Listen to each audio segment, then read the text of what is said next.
নামাজ পড়ি, আমাদের এদিক থেকে পশ্চিম দিক হলো কাবা, কিন্তু কাবা ঘরের পেছন দিকে যদি চলে যান তাহলে আবার কোন দিক থেকে আপনি পাবেন পূর্ব দিকে কাবা, আবার যদি অন্য দিকে চলে যান সেখান থেকে পাবেন উত্তর দিকে কাবা। তাই কাবা ঘরে যখন আপনি চলে যাবেন, আপনি কাবা ঘরের দিকে মুখ করেই নামাজ পড়বেন, তখন আর পশ্চিম দিক দেখবেন না, উত্তর দিক পূর্ব দিক দেখবেন না, আপনি দেখবেন আল্লাহর কাবা যেদিকে আমার মুখটাও হলো সেদিকে। হে তরুণ যুবকেরা,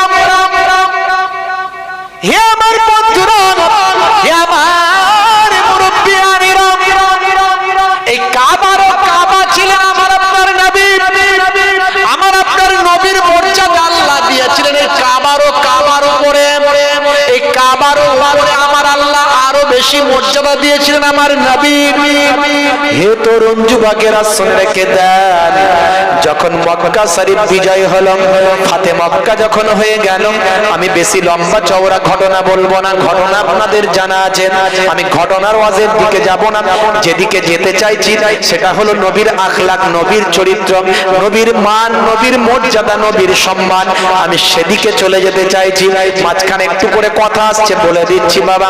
মক্কা যখন বিজয় হলো, বিদায় হজ ভাই আমার, ফাতে মক্কা যখন জয় হয়ে গেল, অষ্টম হিজরিতে মক্কা শরীফ যখন জয় হয়ে গেল, এ তরুণ যুবকেরা শুনে রেখে দেন, আমি হযরতে বেলাল কাবা ঘরের দিকে মুখ করে মদিনা শরীফ থেকে এতদিন আজান দিয়েছেন, আজান কে দিতেন? বেলাল।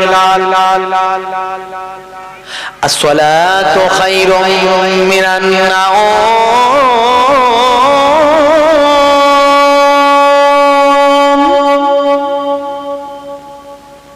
আসসালাতু খায়রুম মিনান নাওম,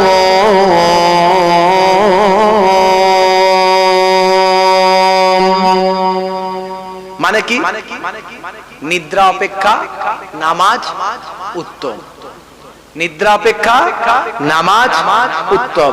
ফজরের সময় মুয়াজ্জিন আজান দেয় না, নিদ্রা অপেক্ষা নামাজ উত্তম। যত বলে নিদ্রা অপেক্ষা নামাজ উত্তম, আমরা আরো ভালো করে লেপ কেতা তোষক যা আছে ভালো করে নিয়ে আরো মুড়িয়ে মারিয়ে শুই, যেন আওয়াজ কানে না ঢোকে। কথা ঠিক না ভুল?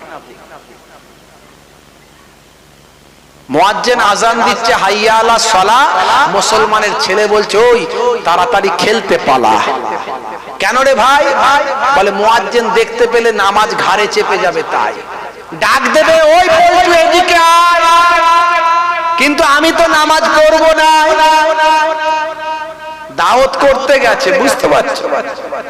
আমার বাড়িতে জলসার দাওয়াতের জন্য গেছে, জোহরের সময় যেটুকু যা নাস্তা পানি যেটুকু করানোর করালাম, করিয়ে বললাম নামাজের এখানে জায়গা আছে, নামাজটা পড়ে যাবেন। 3 বার করে বললাম, বলে দেখলাম কি হচ্ছে, যাবার সময় দেখলাম বলে হুজুর যাচ্ছি দোয়া করবেন।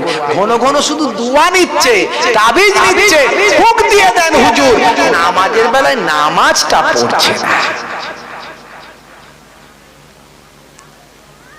সারা জীবন নবী যে মার খেলো, অত্যাচারিত হলো, দাঁত ভেঙে গেল, তায়েফের মাটিতে শরীরটা লাল হয়ে গেল, কিসের জন্য হলো? নবী আমার ইন্তেকালের আগে একটা কথা সবচেয়ে বেশি বলে গেলেন, সেটা হলো আসসালাত, আসসালাত, হে বান্দারা, হে উম্মতেরা, নামাজ, নামাজ। যত বিপদে পড়ছে মেম্বারের কাছে, প্রধানের কাছে, ভাই আমার নেতার কাছে শুধু দৌড়াচ্ছে, নেতা বাঁচাও, নেতা বাঁচাও। যদি নেতার কাছে না হচ্ছে বলে এবার হুজুরের কাছে যাই, হুজুর দোয়া করুন, দোয়া করুন। সব ঠিক আছে, আমি যেতে বারণ করছি নি, একবারও আল্লাহর কাছে বলতে ইচ্ছা করলো না?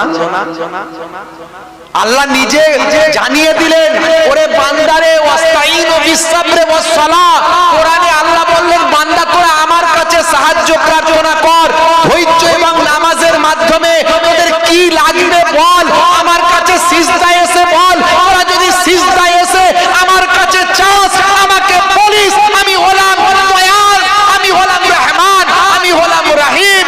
ওরে বান্দারে আমি তোদের ফিরিয়ে দিতে, ঘুরিয়ে দিতে বড় লজ্জা মনে করি। তোরা চাইলি না আমার কাছে, বললি না,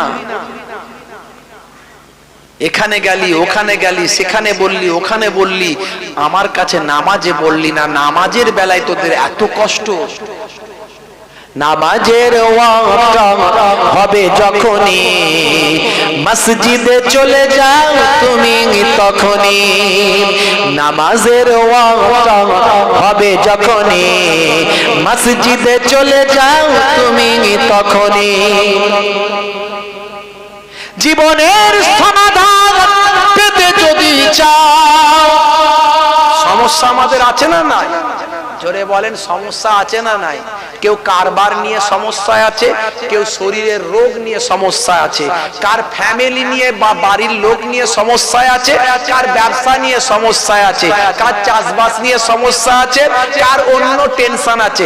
সমস্যা ছাড়া মানুষ নয়। জীবনের সমাধান পেতে যদি চাও, মসজিদে চলে গিয়ে জামাতে দাঁড়াও। সিজদাতে সব সমস্যার সমাধানে, সিজদাতে সব সমস্যার সমাধানে। নামাজের ওয়াক্ত হবে যখনই, মসজিদে চলে যাও তুমি তখনই। নামাজের ওয়াক্ত হবে যখনই, মসজিদে চলে যাও তুমি তখনই। পেতে যদি চাও তুমি সমাধান, পেতে যদি চাও তুমি সমাধান, সিজদার লাইনে গিয়ে আবার দাঁড়াও। সিজদাতে সব সমাধানের পাবে খবর। সিজদাতে সব সমাধানের পাবে খবর। অন্তর থেকে মসজিদে গিয়ে সিজদায় যাও, গিয়ে সেখানে গিয়ে চাও, আল্লাহ গো তোমার দরবারে চাইছি মাবুদ, তোমার দরবারে হাতটা ভেঙেছি মাবুদ। তুমি নবীদের আল্লাহ, তুমি ওলিদের আল্লাহ, তুমি নেতা বাদশা জমিদারদের আল্লাহ। আমার মতো গুনাহগারের তুমি ছাড়া তো কেউ আল্লাহ নাই। তোমার কাছে ভেঙেছি মাবুদ, তুমি আমার দোয়া কবুল ও মঞ্জুর করে নাও। আল্লাহ বলছেন, বান্দারে আমি ফিরাতে পারি না। বান্দা যখন আমার কাছে হাত পাতে, আমার কাছে সিজদায় এসে যখন মাথা ঠোকে, আমি আল্লাহ ফিরিয়ে দিতে লজ্জা মনে করি। হে তরুণ যুবকেরা, হে আমার বন্ধুরা, হে আমার মুরব্বিয়ানেরা, হযরত বেলাল আযান দিয়েছিলেন, কিন্তু যখন মক্কা শরীফ জয় হয়েছিল, হযরত বেলালকে যখন আল্লাহ তৌফিক দিলেন, কাবা ঘরের সামনে যখন চলে আসলেন, বিশ্বনবী বললেন, হে বেলাল, কাবা ঘরের উপরে উঠে গিয়ে আযান দাও। হযরত বেলাল, আহা কি মহাব্বত নবীর, কেমন নবীকে ভালোবাসেন। নবীর একটা কথার অপেক্ষা মাত্র, সঙ্গে সঙ্গে হযরত বেলাল কাবা ঘরের উপরে উঠে গেলেন। উঠে গিয়ে বলেন, ইয়া রাসূলুল্লাহ, হাবিবাল্লাহ, অপেক্ষা করছেন, নবী আবার কিছু বলবেন। কিছু সময় পর বিশ্বনবী বললেন, কি হলো বেলাল, আযান দাও। হযরত বেলাল বলেন, হুজুর বেয়াদবি নেবেন না, আমি মদিনা শরীফ থেকে এই কাবা ঘরের দিকে মুখ করি তো নামাজ দিতা, আযান দিতাম, কিন্তু আজকে আপনি আমাকে কাবা ঘরের দিকে উপরে উঠতে বলেছেন। এখন আমি চিন্তা করছি, কাবা ঘর তো আমার নিচে, কাবা ঘর আমার নিচে, আমি কি নিচের দিকে মুখ করে আযান দেব না কোন দিকে মুখ করে? দয়ার নবী বললেন, বেলাল রে, শুনে রেখে দাও, তুমি আমার দিকে মুখ করে আযান দাও, আমার আল্লাহ আমাকে কাবার ও কাবা বানিয়ে দিয়েছে। জোরে হবে না? সেই নবী মার খেলে রাসূলের শরীর থেকে রক্ত ঝরে গেল। যে রাসূলের সামনে জোরে কথা বলা নিষেধ, কে নিষেধ করেছে? আল্লাহ স্বয়ং নিষেধ করেছে। রাসূলের রওজা মোবারক যখন জিয়ারত করছি, রাসূলের রওজা মোবারকের দেখবেন আপনাকে ঢোকাবে বাবু সালাম দিয়ে। মদিনা শরীফের একটা বিখ্যাত দরজার নাম হলো বাবু সালাম। এই বাবু সালাম দিয়ে যখন ঢুকবেন, ঢুকে রাসূলের রওজার সামনে দিয়ে আপনি যাবেন, আপনাকে দাঁড়াতে দেবে না পুলিশ। বাঁদিকে আপনার রওজা পড়বে, যে গেটটা দিয়ে আপনি বেরোবেন এই গেটটার নাম হলো বাবুল বাকি।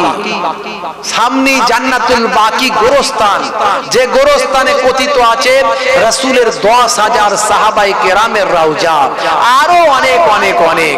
এসব ইতিহাস বলতে গেলে অনেক সময় আমি আসল কথায় ফিরতে পারবো না। সেই রাসূলের রওজা মোবারকের সামনে উপরে আল্লাহর কোরআনের একটা আয়াত লেখা আছে।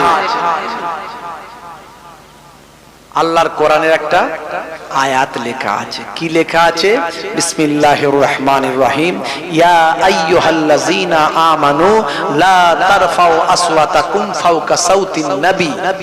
এই ঈমানদারেরা সাবধান, আমার নবীর সামনে যখন কথা বলবে, লা তারফাউ আসওয়াতাকুম, তোমাদের আওয়াজটাকে রাফা করবে না, বুলন্দ করবে না, ভলিউম হাই করবে না।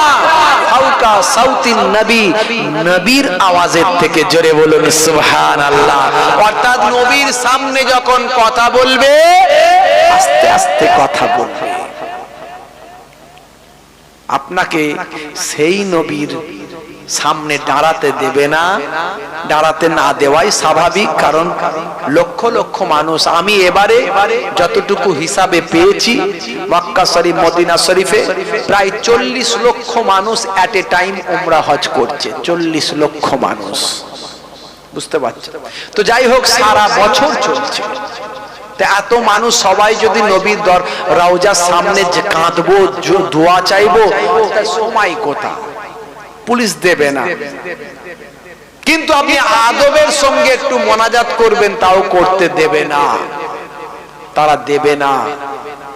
তাদের ওখানকার নিয়ম নীতিটা আলাদা, তবে ওটাই দলিল নয়। তারা সাহাবায়ে কেরামদের কবরগুলো সব ভেঙে দিয়েছে, রওজাগুলো চিহ্নগুলো নষ্ট করে দিয়েছে। তারা মনে করে কবর করা যাবে না, এইসব মাজার চলবে না, জিয়ারত চলবে না, এইসব মোনাজাত চলবে না, এইসব তারা মনে করে অনেকে। তাই তারা হাত তুলে মোনাজাত করতে দেয় না, বুঝতে পারছে? তারা অন্য মাসলাকের মানুষ, কিন্তু ওটা আমাদের দলিল নয়। আমাদের দলিল হলো কোরআন এবং হাদিস। জোরে বলুন সুবহানাল্লাহ।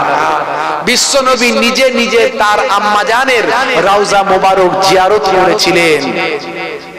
আপনাদের জানা আছে বিশ্বনবী তার আব্বাজানের রওজা নিজে জিয়ারত করেছিলেন।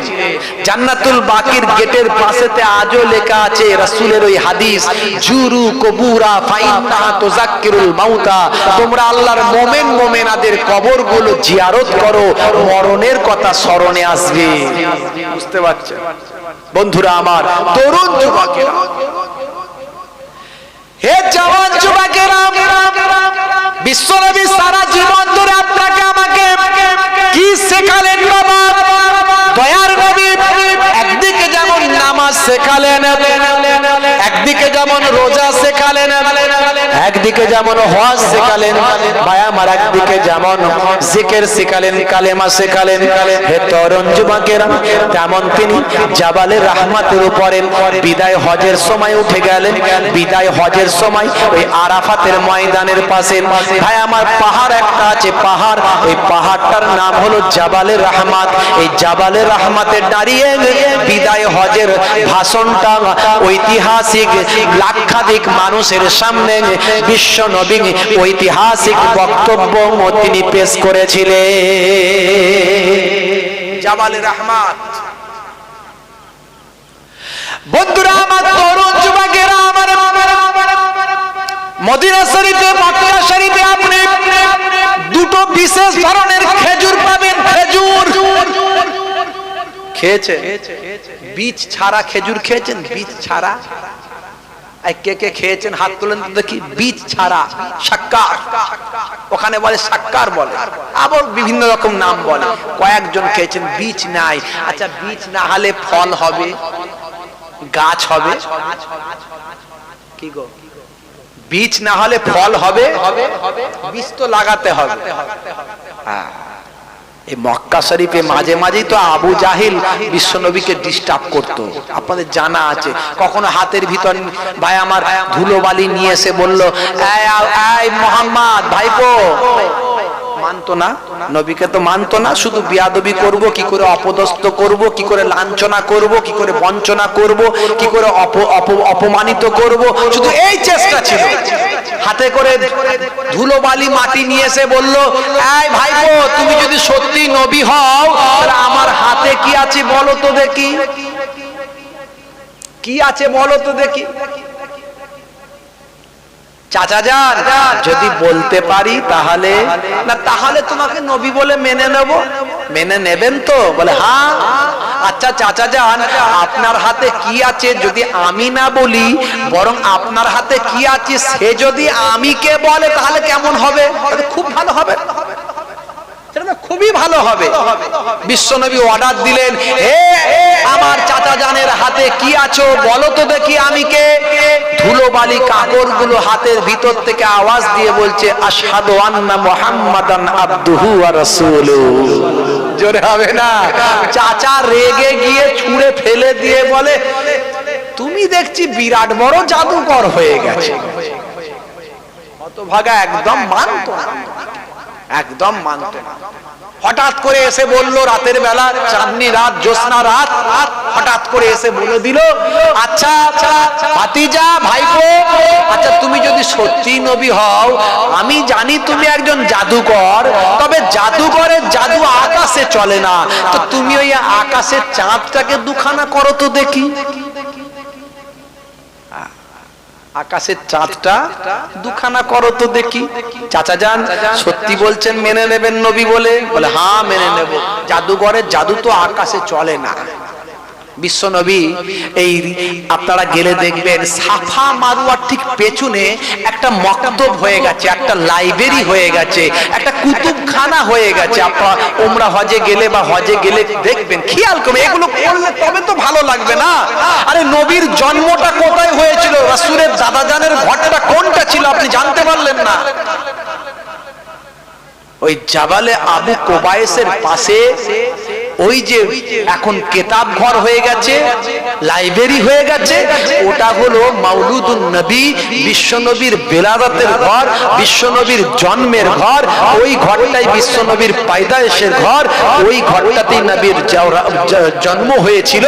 ভাই আমার কথিত আছে যে ওই ঘরটাই আব্দুল মুত্তালিবের ঘর, আর ওই ঘরটার পেছনেই আছে জাবালে আবু কোবায়েস বলে একটা পাহাড়।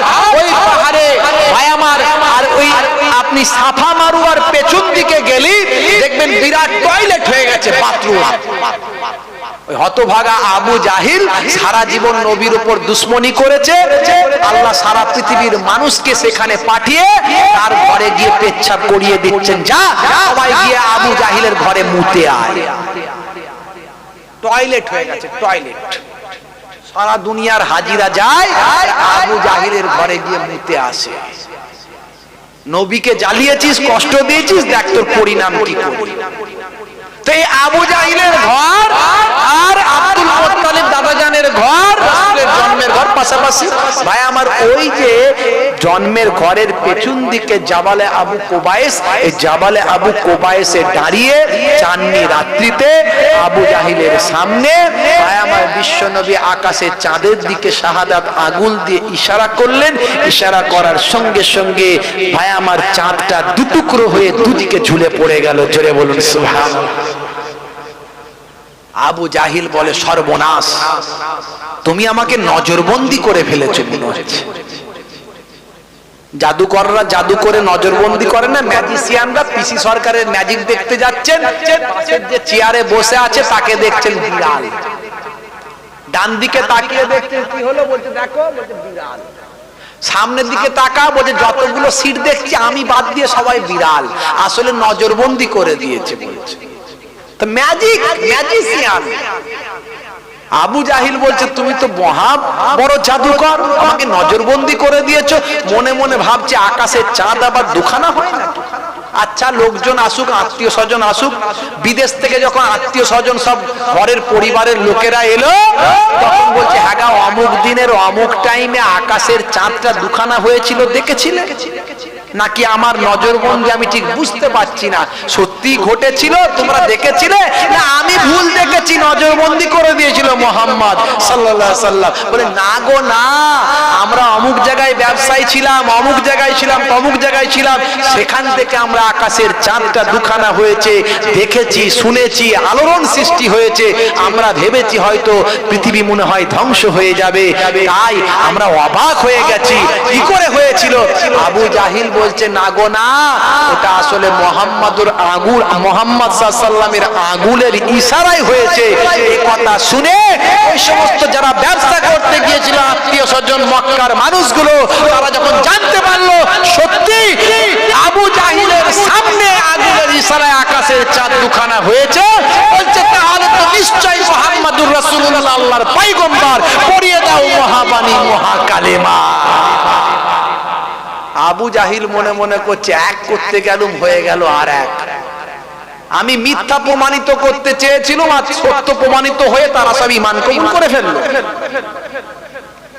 একটা খেজুর থেকে বীজটাকে ফেলে দিয়েছে, দিয়ে সেই খেজুরটাকে নিয়ে এসে বলছে মুহাম্মাদুর রাসূলুল্লাহ শোনো তো বাবা, তুমি আমার ভাইপো এত যে বড় হয়ে যাবে, বেড়ে যাবে বুঝতে পারছি না, তো এক কাজ করো তো দেখি, সত্যি যদি তুমি নবী হও তাহলে এই খেজুর গাছের বীজ ছাড়া তো খেজুর গাছ হয় না, বীজ ছাড়া গাছ হবে না, এই বীজ আমি বের করে ফেলে দিলাম, এই যে এখন খেজুরটা পেলে এটা থেকে একটা গাছ করে দেখাও দেখি।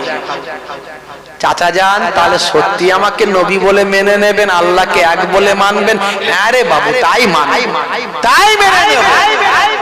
চাচা যান আগের মতো আর ঠকাবেন না তো? না না না, মেনে নেব নবী বলে। ঠিক আছে, বিশ্ব নবী দয়ার নবী, আমার মন সাদা, ঝগড়া করেন না, মারপিট করেন না, দাঙ্গা করেন না, গালমন্দ দেন না। আরে দয়ার নবী সর্বদা ব্যস্ত, কি করে মানুষ আল্লাহ চিনবে, কি করে মানুষ নবী চিনবে, কি করে মানুষ সৎ হবে, অনেস্ট হবে, কি করে মানুষ নামাজি হবে, পরেজগার হবে, খোদাবীর হবে, নবীর সর্বদা এটাই চেষ্টা, কি করে আমার চাচাকে আমি হেদায়েত করতে পারি। দয়ার নবী মায়ার নবী বললেন, আল্লাহর নাম নিলেন, বিসমিল্লাহ বলে ওই বীজ ছাড়া খেজুরটাকে, গাছটাকে পুঁতে দিলেন। এবার আল্লাহ তুমি এই বীজ ছাড়া খেজুর থেকে খেজুর গাছ বানিয়ে দাও। আল্লাহর কুদরতে খেজুর গাছ হয়ে গেল। তাতে যে খেজুরগুলো হলো, সেই খেজুরগুলো হলো বীজ ছাড়া খেজুর। মক্কা শরীফে যাবেন, খাবেন, দানা পাবেন না, অবাক হবেন। আমি আমার স্কুলের টিচারদের জন্য আমি বলেছিলাম যে আমি পারলে আনবো, গ্যারান্টি দিতে তো পাচ্ছি না, কারণ সেখানে যাওয়াটা তাকদীরের ব্যাপার। রাসূলের ডাক যদি আসে, রুহানি ডাক যদি রাসূলের আসে, তবেই তো আপনি মদিনার মেহমান হতে পারবেন। হ্যাঁ, রাসূলে আরবির মেহমান হওয়া কি যাইতাই ব্যাপার? পয়সা থাকলেই যাওয়া যায়? অত সহজ নয়। রিয়াজুল জান্নায় নামাজ পড়ার সুযোগ পাবেন না, উমরায় গেলে একবার চান্স পাওয়া যায়। আপনি যদি সেইভাবে নিজেকে তৈরি করতে পারেন, আল্লাহ আপনাকে সুযোগ দেবেন। আলহামদুলিল্লাহ, আল্লাহ একবারের জায়গায় 3 বার নিয়ে ঢুকিয়েছেন। জোরে বলুন সুবহানাল্লাহ। আল্লাহ নিয়ে গেলেন, শুকরিয়া আদা আল্লাহর কাছে করি আলহামদুলিল্লাহ। একবারের বেশি চান্স পাওয়া যায় না, সেখানে 3 বার ঢুকে গেলাম, আল্লাহ ঢুকিয়ে দিলেন। কিন্তু আপনি যদি নিয়ত করে যান, আপনার সে মহাব্বত থাকে, ঢুকে যাবে। শুধু আমি বলো না, আপনি ঢুকে যাবেন। রিয়াজুল জান্নাহ, রাসূল বলছেন মা বাইনা বাইতি ওয়া মিম্বারি রাউযাতুম মিন রিয়াজিল জান্নাহ। দুনিয়ার বুকে দুটো জায়গাকে বিশ্বনবী জান্নাতের টুকরা বলেছেন। একটা হলো এই জায়গাটা। ভাই জান্নাতের টুকরা মনে হচ্ছে না? কোন আওয়াজ আছে? কোন হইচই আছে? ঝামেলা আছে? মারপিট আছে? গন্ডগোল আছে? কোনটা কোন দলের লোক, সিপিএম এর লোক বোঝা যাচ্ছে, কোনটা তৃণমূলের লোক বোঝা যাচ্ছে, কোনটা কংগ্রেসের, কোনটা ওই পার্টির, কোনটা সেই পার্টির, হ্যাঁ বোঝা যাচ্ছে? কিচ্ছু বোঝা যায় না। ছবি দেখলে মনে হচ্ছে সব আল্লাহর দরবারের গোলাম বসে আছে। জোরে হবে না? এই দেখুন প্রমাণ, এটাই হলো জান্নাতের টুকরা, তার প্রমাণ। রাসূলের কথা কখনো মিথ্যা হয় না। এখানে কে ধনী, কে গরিব, কে আমির, কে নেতা, কে লিডার, কে হুজুর, কে মাওলানা, কে হাফেজ বোঝা যায় না। সব মনে হচ্ছে আল্লাহর দরবারের গোলাম, জান্নাতের বাগানে বসে আছে। জোরে বলুন সুবহানাল্লাহ। আর একটা জান্নাত, রাসূলের জবানে নূরের হাদিস, রাসূল বলছেন মা বাইনা বাইতি ওয়া মিম্বারি রাউজাতুম মিন রিয়াজিল জান্নাহ। আমার ঘর থেকে, বর্তমানে ঘরটা হয়ে গেছে রাসূলের রওজা। কি হয়েছে? রাসূলের রওজা। এই রওজা থেকে, আমার ঘর থেকে আমার মসজিদে নববীর মেম্বার পর্যন্ত এই অংশটা হলো জান্নাতের টুকরা। জোরে বলুন সুবহানাল্লাহ। এখন অনেক লোক জায়গা বড় করে দিয়েছে, যে যেখানে পাচ্ছে নামাজ পড়ে তাড়াতাড়ি পালাতে পারলে হয়। অনেক কষ্ট করে ঢুকেছি, রিয়াজুল জান্নাহ নামাজ পড়া হলো না। রিয়াজুল জান্নাহ খুঁজে বের করতে হবে। নবী বলছেন আমার মসজিদের ভিতরে এমন একটা জায়গা আছে, মানুষ যদি সে জায়গাটা জানতো তাহলে মানুষ নামাজ পড়ার জন্য কম্পিটিশন করত, কিভাবে সেখানে ইবাদত করবে, নামাজ পড়বে, এই চিন্তায় ব্যস্ত হয়ে থাকতো। নবী বলছেন আম্মা জান আয়েশা সিদ্দিকা রাদিয়াল্লাহু তাআলা আনহা রাসূলের কাছে বসে বসে বুঝিয়ে হুজুর বলুন না কোন জায়গাটা, হুজুর বলুন না কোন জায়গাটা, হুজুর বলুন না কোন জায়গাটা বলুন না। এই আবেদন নিবেদন করে জায়গাটাকে জেনে নিয়ে সেই জায়গাটাকে দীর্ঘদিন ধরে ইবাদত বন্দেগী করে, উপাসনা আরাধনা করে আম্মা জান আয়েশা কাটিয়েছিলেন। সেই যে খেজুর গাছের পিলার ইবাদত বন্দেগী করে কাটিয়েছিলেন, এখন তো আর খেজুর গাছের পিলার নাই, এখন সেটা হয়ে গেছে একটা বিরাট বড় পিলার। সেই পিলারের উপরে লেখা আছে গোল আরবিতে উস্তুনে আয়েশা। এটাই হলো সেই জায়গা, যে জায়গার কথা নবী বলেছিলেন মানুষ যদি জানতো তাহলে নামাজ পড়ার জন্য কম্পিটিশন করত। মা আয়েশা সিদ্দিকা আম্মাজান সেই জায়গাতে দীর্ঘদিন ইবাদত বন্দেগী করে কাটালেন। সেই জায়গায় যদি আপনি নামাজ পড়ে যে দোয়া চাইবেন, সে দোয়া আল্লাহ আপনার কবুল করে নেবে। আমি প্রথম দুইবার ওই লেখা আমার চোখে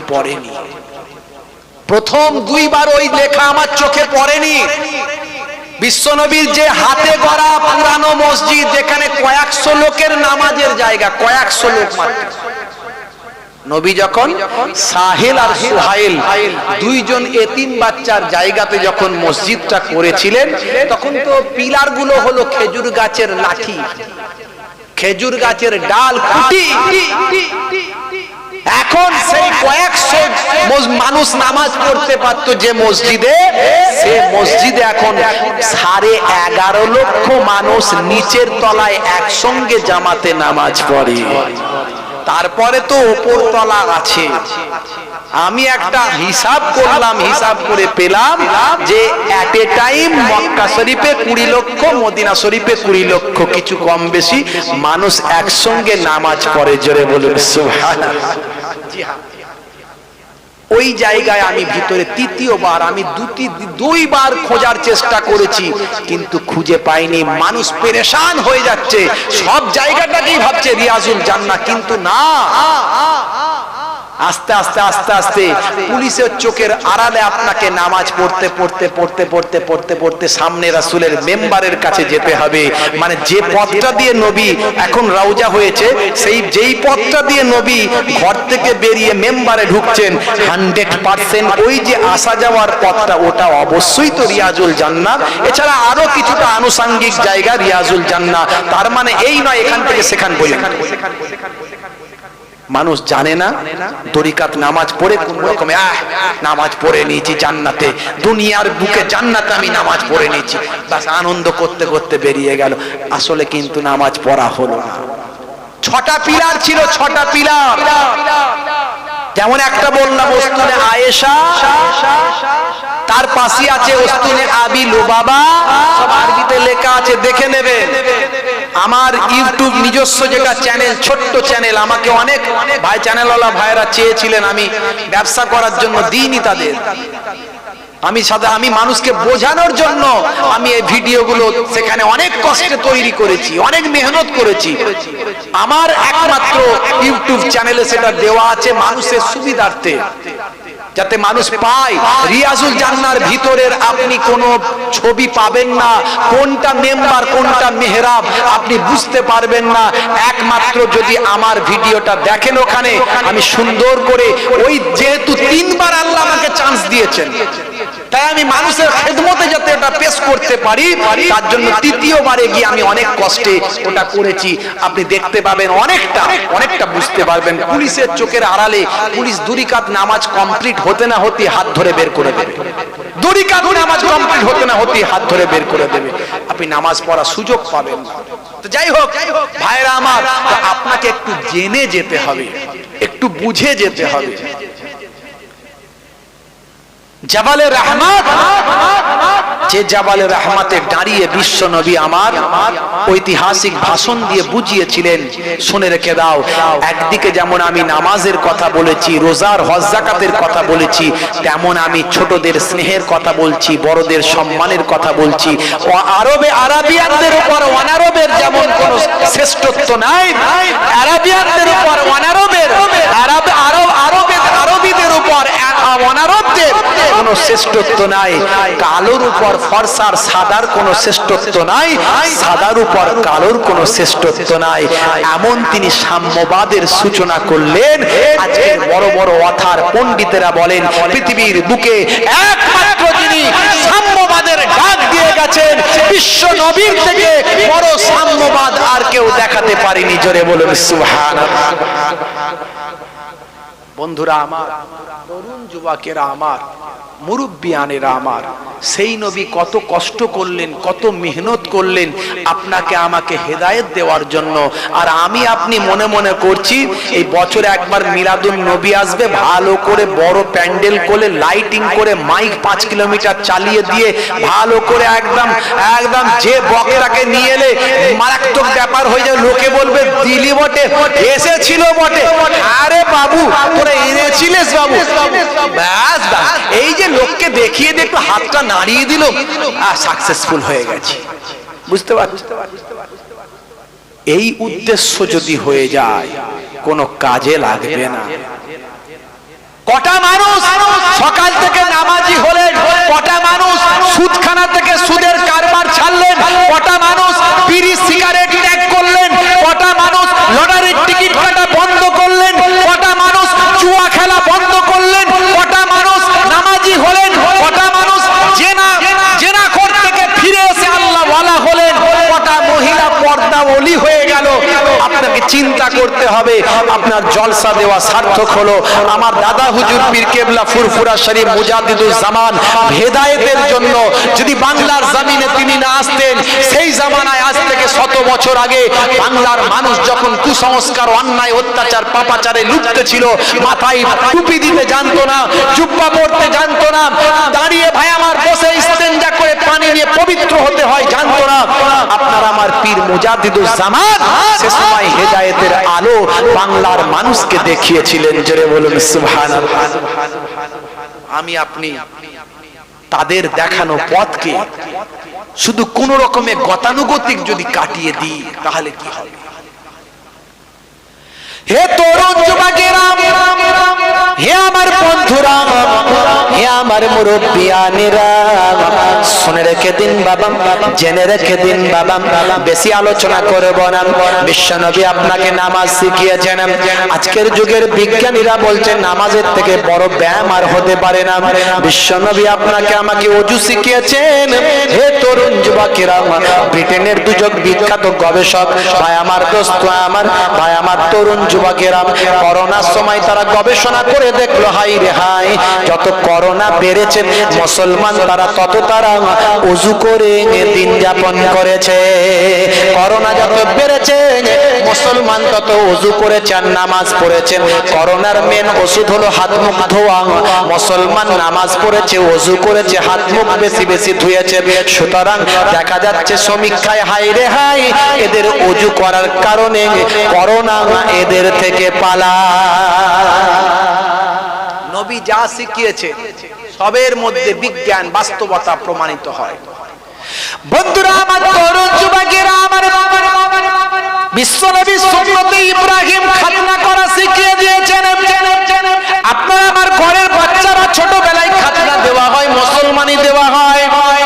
এই খাতনা করার ফলে আজকের যুগের মেডিকেল সায়েন্স ডাক্তারেরা বলছেন এই খাতনা করার কারণে এর জন্য ভাই আমার দোস্ত আমার, এই মুসলমানদের পুরুষদের অনেক যৌন রোগ থেকে এরা বাঁচতে পারেন, অনেক গোপনীয় রোগ থেকে এরা বাঁচতে পারেন। আজকের যুগের বিজ্ঞানীরা ডাক্তারেরা মেনে নিতে বাধ্য হচ্ছে এই খাতনা করার ফলে শরীরের অনেক উপকার হয়।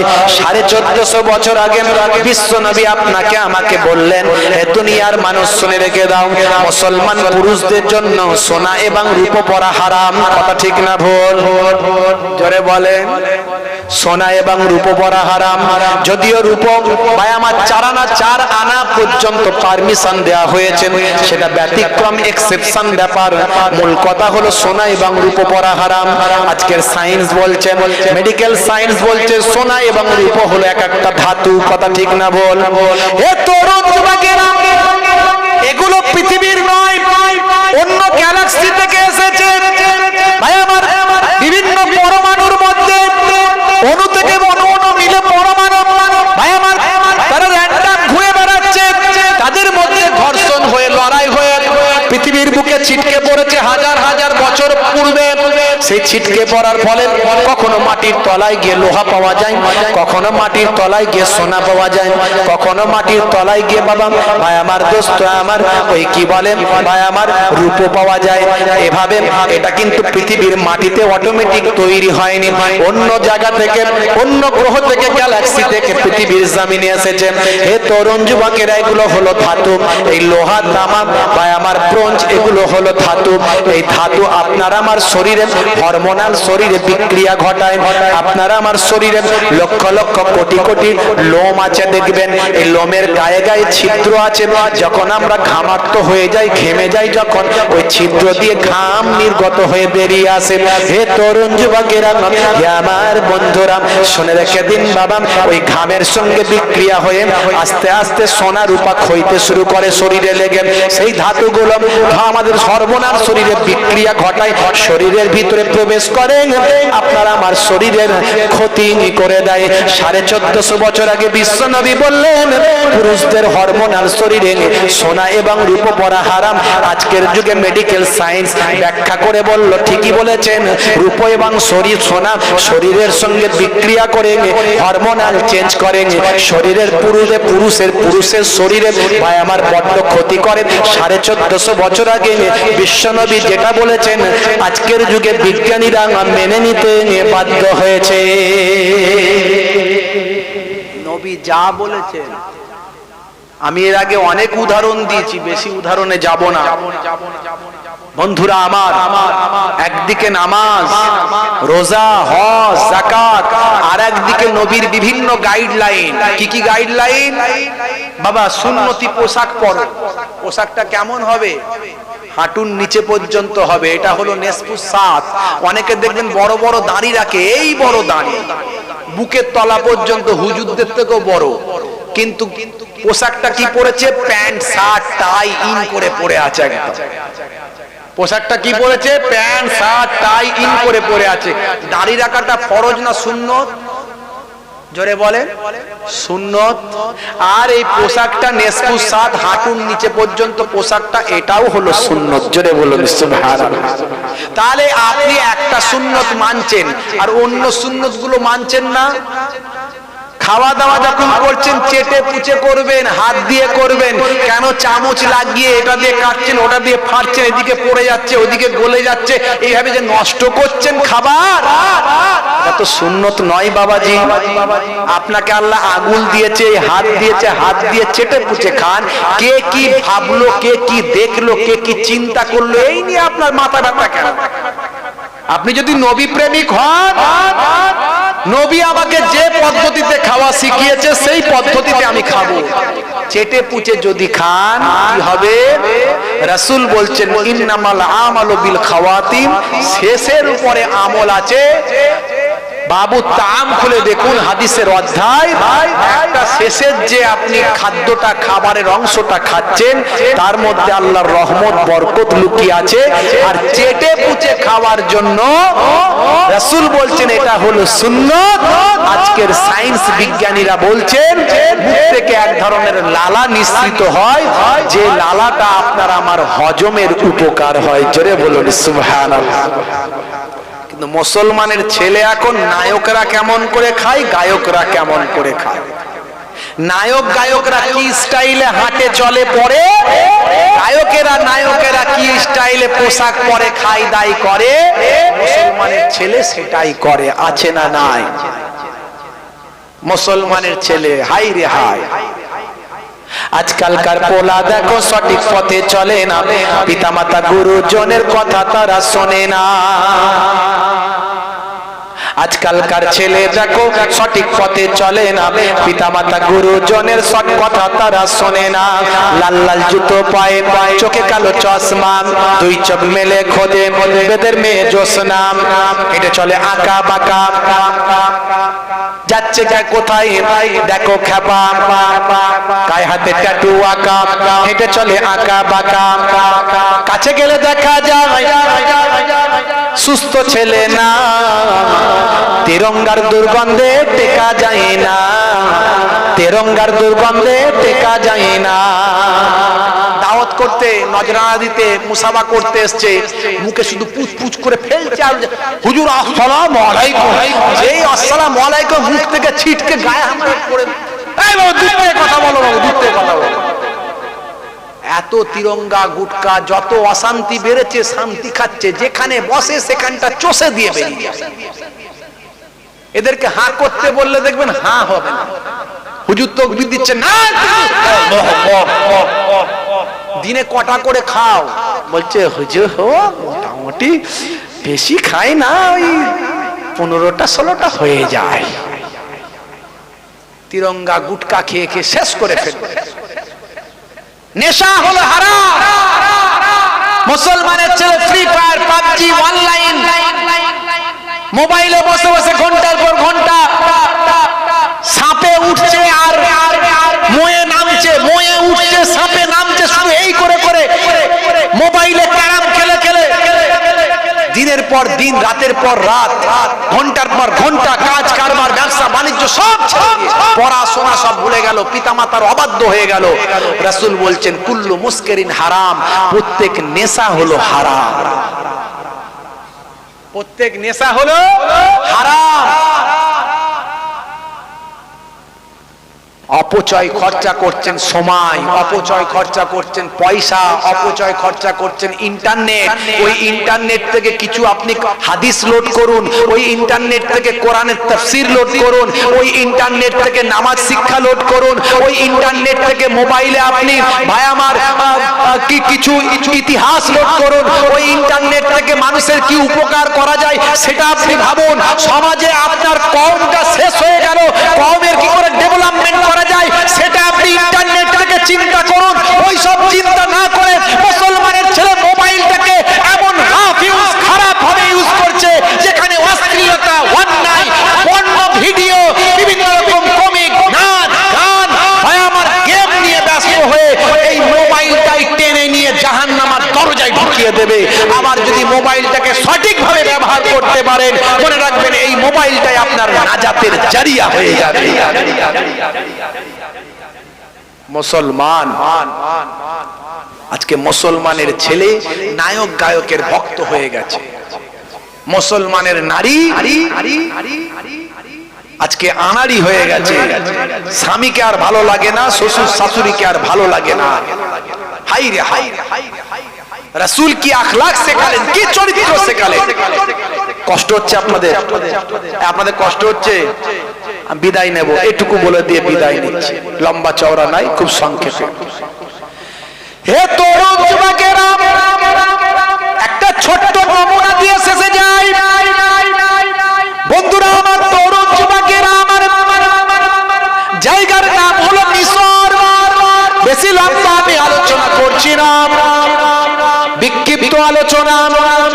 রাসূলের আখলাকের কথা, রাসূলের চরিত্রের কথা, রাসূলের শিক্ষার কথা, রাসূল আপনাকে আমাকে কি দিলেন সেগুলোর কথা। হে তরুণ যুবকেরা, হে আমার মুরব্বিয়ানেরা, আজকে সারা পৃথিবীতে বিশ্বনবীকে নিয়ে গবেষণা হয়। আজকে গুগল 1 নম্বরে বিশ্বনবীর নামটা রেখে দিয়েছে। সারা পৃথিবীর শ্রেষ্ঠ ভাই আমার মহাপুরুষের 1 নম্বরে গুগল যে তালিকা তৈরি করেছেন, সেখানে বিশ্বনবীর নামটা 1 নম্বরে রেখেছেন। ভাই আমার মাইকেল হার্ট দা 100 বলে একটা 100 জন মহাপুরুষের নামের তালিকা করেছেন। পৃথিবী বিখ্যাত একজন ভাই আমার, বিশ্ববিখ্যাত একজন রাইটার ভাই আমার মাইকেল হার্ট তার দা 100 নামক ভাই আমার যে 100টা মনীষীর তালিকা তৈরি করেছেন, সেখানেও 1 নম্বরে আপনার আমার বিশ্বনবীর নাম। সকলেও অবাক হয়ে যায়, হাই রে হাই, এমন একজন মহাপুরুষ পৃথিবীতে এসেছেন যিনি 1450 বছর আগে যে কথা বলেছেন, আজকের যুগেও তার একটা কথা কেটে দেওয়া আর কারো ক্ষমতা না। গ্যারি মিলারের নাম শুনেছেন? কানাডার মানুষ, কানাডার অধ্যাপক, একজন ধর্মযাজক, খ্রিস্টান, গ্যারি মিলার। এই কষ্ট হচ্ছে আপনাদের? যারা কষ্ট হচ্ছে, কার কার কষ্ট হচ্ছে হাত তুলে দেখান তো দেখি। ওহ মাশাআল্লাহ, একদম পাকাপোক্ত ওয়াজ শুনছেন আপনারা, কোনো ডিসব্রেকের কোনো ব্যাপারই নাই দেখতে। বন্ধুরা আমার, গ্যারি মিলার একজন ধর্মযাজক, কানাডার বিখ্যাত একজন পাদ্রী। মাশাআল্লাহ, হুজুর কেবলা চলে এসেছেন। আমি আর আপনাদের খেদমতে থাকবো না, এই কথাগুলো পরে ইনশাআল্লাহ মিশরের যে ঘটনা বলবো বলে পরে হবে ইনশাআল্লাহ। আসুন একবার দাঁড়িয়ে হুজুর কেবলার আগমনে